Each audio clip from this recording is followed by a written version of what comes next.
6-beat rolling hands. Ready, go! Okay, reset below. Hands below, yep. Down, yeah, down. Ready, go! Ready, go! Ready, go! Ready, go! Ready, go! Ready, go!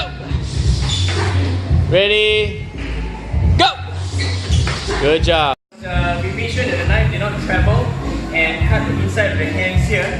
So there are a few ways to do this, right? You can put a little bit of tactics from EDK, where the left hand is traveling in a 45-degree zone and the knife tip is traveling in a 0-degree zone. So you can practice the rolling hands forward and then backwards as well. So you can practice going back, back, back, back, back, back. Just to get familiar with this 45-degree zone where the left hand is traveling. So you don't overlap your hands on the inside here.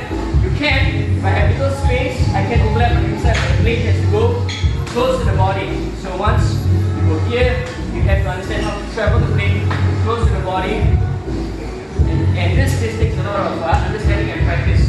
Safer method, maintain the 0 and the 45 here. So for the 6-beat rolling hands, with hands, you can apply the same tactics here. So this is a slash either to the neck, arms, follow up, follow through to the head, and hands, high line jab, retract back down to the low line jab, get back to the high line strike, and jab again. Alright, so it's consistent with your basic, extra beat.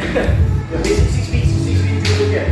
So you're just facing the knife, and just be aware where this guy is traveling. So, if I want to make it tight on the inside, I'm not saying you cannot do it, you can do it, because Sifu does a lot of the work where the hands is traveling on the inside here.